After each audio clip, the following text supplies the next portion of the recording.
Good morning and welcome to Knitluck TV episode 2. I want to thank you guys all last week for watching. We already had 25 views and 4 subscribers. Do me a favor, and if you are enjoying this podcast, go ahead and click the subscribe button and you'll get alerted every time Knitluck TV posts, which we're aiming for once a week. So we won't harass you too much anyway. So we're super excited. I mean, that's a better response than my first blog post ever got. So I'll take that as a success. So now that I have viewers and people watching, I want to talk about what Knitluck TV is about and what Knitluck is about. I think for me, it's taken a long time to figure out what that is and what is the thing about knitting that I want to express to all my other knitters. And it's that knitting isn't just a hobby. It's not just an occupation, it's a lifestyle.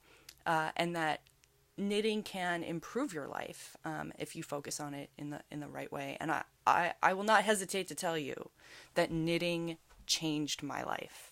And when I tell older knitters this, or people who have knit their whole lives, they think I'm crazy just because they can't imagine a time where they didn't knit. And it's just always been a part of their landscape. But for me, I didn't learn to knit until 10 years ago this week. And I've been knitting for 10 years. And that's kind of amazing to me. But it did literally change my life. Like when I think about who I was before I knitted, I was a lot lonelier. I didn't have as many friends. I was in a relationship that wasn't working. It was just not, and it was also, I chose to learn to knit during a really difficult time in my life. And it has served me in so many ways that I take knitting very seriously. And that's why Knitluck is called Better Living Through Knitting, because I want to encourage more people to learn how to knit.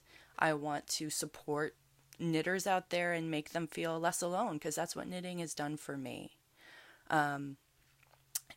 So that's really the goal of Knitluck TV.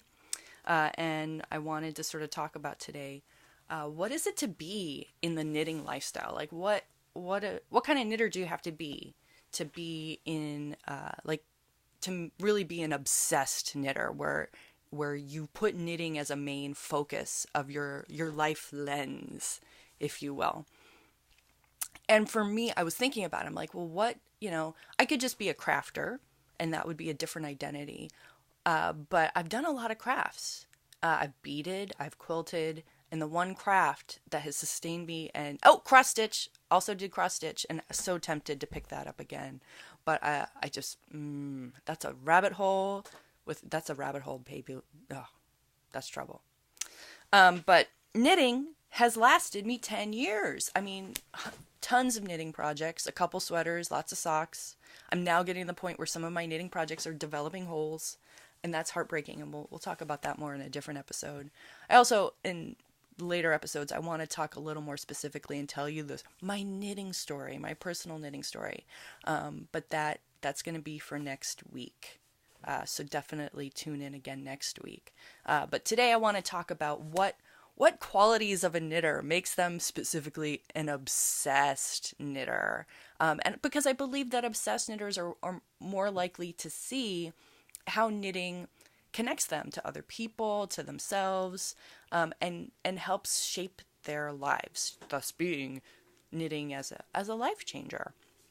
So let me pull up my little list of things that might make you think that you are an obsessed knitter. I'm an obsessed knitter. I will freely admit it. I love that about myself, that I have an interest that sustains me, that teaches me new things on a regular basis, especially about being patient and listening to myself and proper planning. These are all things that knitting can teach you if you're paying attention. But here are some signs about whether you might be an obsessed knitter. 1, I personally feel more comfortable around other knitters.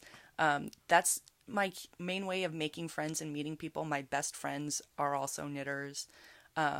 After the slump of motherhood, of kind of isolating myself in my little nest of having little babies, The person who really pulled me out of that was a knitter, because we had a child-friendly knitting group. And I shout out to Bina, because she's one of my best friends. And thank you, Bina, for pulling me out of my slump with kids and just feeling really self-conscious about parenting. And suddenly I had these other knitters with me who I could relate to and talk to knitting about, or talk about knitting with, before talking about all of the crazy kid stuff. And I've learned a lot from my fellow knitters. I also shout out to Alex. She's my other knitter in our occasional kid-friendly knitting group. We don't do that so much anymore because all of our kids are in preschool, and it's really hard to plan for us all to get together, which is sad because it was a great knitting group. So that's number one. Feel more comfortable around other knitters, socially comfortable anyway. I personally cannot watch TV or movies without taking notes on the knitted garments. And I will sit there watching the show with my laptop on Ravelry to figure out what patterns would work great with these hand knits that I see on TV. I do that for magazines too, because I'm a dork. Anyway, I'm always knitting. If there's a day where I'm not knitting, something must be wrong. I must be sick, I must be depressed or anxious or just really super busy. And I don't like to be that busy. If I'm too busy to knit for even 10 minutes, not a happy camper. I plan my life around knitting. True to some extent. I certainly plan my housekeeping, which I'm sure that the yarn harlot would agree with. I would rather be knitting than cleaning. Definitely, absolutely, positively. We have a storage space for some of my yarn. Our closet's full of yarn. If I'm traveling, you can bet the itinerary will include some trips to the local yarn shops of the region we are visiting. I tried to find a yarn shop in Fiji. Yeah, didn't find one, but I tried. There was another occasion I was in customs in Osaka, Japan, and I found a woman wearing a farmer's market bag from one of my favorite books. I saw it on spot. Weekend Knitting, one of the best knitting classics. You must get this. If you're a new knitter, old knitter, this has I've knit there's fingerless mitts in here that I've knit every year for Christmas for somebody. They're simple. They're beautiful. There's so many beautiful and simple patterns. Weekend Knitting. It's from 2004 or 2003. Melanie Falick. Classic. You will not regret this. It's my favorite knitting book. It's the first one someone gave me in a yarn swap, and it's my favorite. I mean, look at this. I'll tell you a story about this book next week because it planted the seed, and the seed of knitting, and I'll talk about that in the next week's episode. But there's this beautiful farmer's market bag pattern in this book. I think they also co-published it in Interweave Knits. And I saw a woman wearing it. I had never seen a finished one in public, but I knew it by sight. And I was like, I'm that dorky. I had to ask her. I'm like, oh, did you knit and felt this bag? And I think she didn't actually do it. I think her grandmother did it. And she seemed a little uncomfortable that I was approaching her in the line at customs in Japan. It seemed a little odd, but I enjoyed it. That shows me just how I can't escape my knitting obsession, and it brings me joy and happiness, and wherever in the world I am. What other, yes, I will ask you in public. I do feel naked and or unsettled or insecure if I do not have a pair of socks on the needles. The socks are the go-to bring everywhere project that if I don't have a pair, it means I'm forgetting something, which makes me think I'm actually forgetting something really important, like keys or wallet or something else. So if I don't have knitting, it just makes me nervous. I write about knitting. I've been writing about knitting on various blogs for 10 years too. As soon as I discovered, once I learned to knit and seeing on the internet different knitting blogs that I could write about this knitting and that I could connect with other people, it blew my mind. And I just started doing it. And it taught me website design skills. It taught me about affiliate marketing. It taught me about HTML and CSS. And that actually led to a job. So that's just another way that knitting changed my life. It also brought me the love of my life. That's a story for next week because it's a little complicated. And yeah, let's talk about that another time. as a knitter, I always wish it's fall. Fall is the perfect knitting season. Now, any knitter would probably tell you that every season is great for knitting. That's true. You could knit in any season, but the best time of year for me as a knitter is fall because it just feeds into that whole autumnal feeling, preparing for winter, having warm beverages around, the rain. It's just like I feel the love of the knitting and the wool in my hands. And the tea and the pumpkin bread and going to a sheep festival, though I've mentioned this before, going to a sheep festival in Northern California is not the same as going to a sheep festival in, say, upstate New York, because it is not cold. As soon as you get inland to where the farms are, it is blazing hot, and it does not feel like, what my New Englander mind would think of as sheep festival. But it's still worth going because the one in question that I go to is Lambtown, and it's still a delightful festival with a ton of vendors and delicious roasted lamb. It's a fun trip. I might go again this year. We'll see. And I also dream about knitting. Those are my best dreams, is when I'm knitting in a dream, because it means I'm not, the world isn't ending in the dream, or someone's not getting in an accident. That's usually what my dreams are about. Something bad is happening, or I'm dreaming someone else's reality and I just can't understand what the math is going on. But those are my signs that you are an obsessed knitter. And I know they're a little different from, obviously having a lot of yarn, having a lot of needles, a lot of knitting books. That just goes without saying. I have a ton. It's ridiculous. I'm a little conflicted about having such large stashes because I feel hemmed in. Like I have to use all the things, and it's true, I do.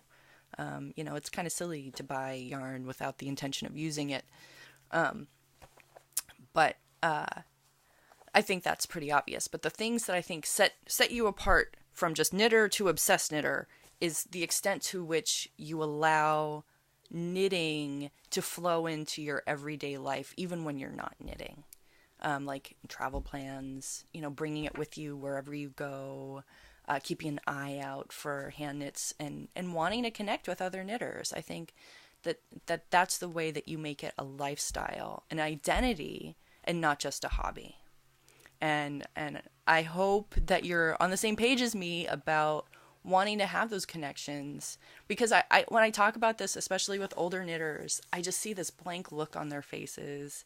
Like I'm crazy, and maybe I am, because, it is kind of crazy to want to connect an occupation with so much of your life. But when something like knitting has brought you so many good things, which for me it really has, pulled me out of a depression, pulled me out of a bad situation, and it's made me a stronger individual, I just don't see a reason not to embrace it as an identity.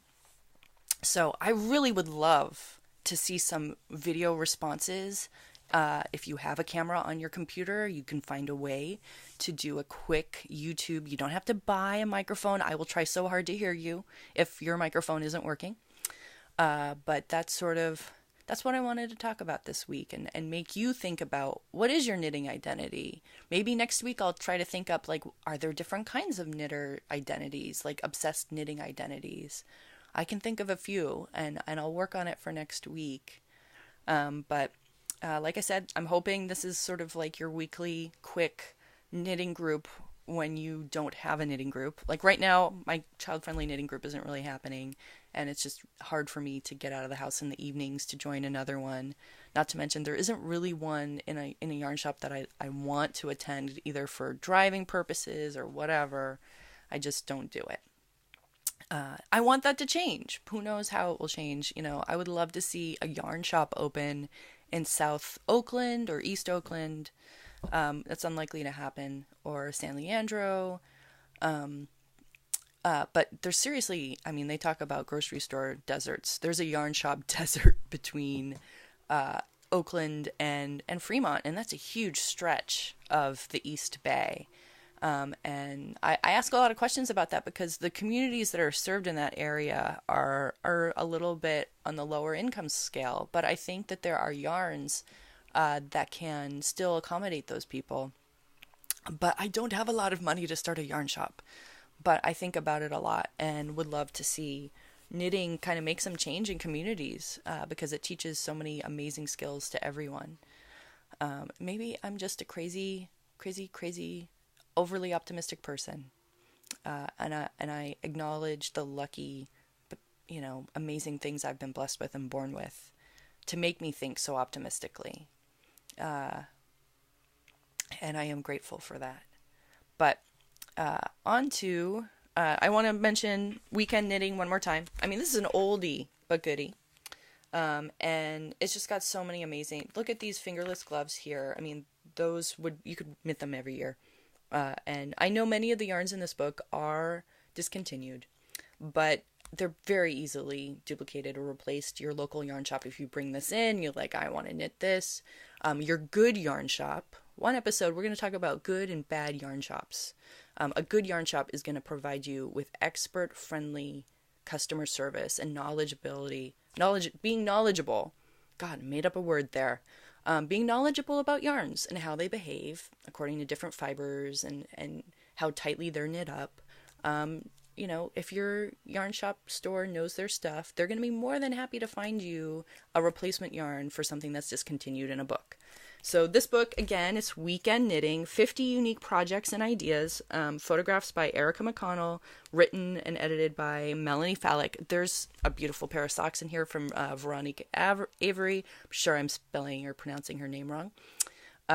There's shawls. I mean, this is like, if you're a beginning knitter, this is the book for you. This is one of my favorites. I've got it listed on my best knitting books for beginners. And, the photography is beautiful. I've knit these particular mitts a bunch of times, and they come out great every time. This pattern actually has it available for different gauges. So, how thoughtful is that? There's more mittens, socks, there's shawls, there's baby kid hats, there's dolls, there's games, there's pillows. It runs the whole gamut. And also even brioche stitch, which is coming back, even though I don't like it. I really don't like brioche stitch. But, look at this beautiful chunky pullover right here. And look, it's Yarn Girl, who was in that movie with Meryl Streep. She doesn't model so much anymore, but she's still awesome. Remember when she was really big? And then the redhead girl from Interweave Knits. We should find the way to get these people on the show. Which reminds me, I'm looking for people to talk with on the show. Are you a Bay Area knitter? Do you have a business that you want to promote? You want to talk with me about knitting? Are you as obsessed with knitting as I am? It's more fun with more people. So do a response video, do a link to the blog, leave me a comment. I will respond. And be kind, everybody. It's not that hard to be kind. That's my only requirement, is that be kind. And so that's what I'm going to leave you with this week. Find a way to connect with your knitting identity and see if, thinking about knitting during your day makes your day a little better, I hope you have a fantastic week. Thank you for joining me again. And I look forward to seeing you again soon. All right, take care. Bye.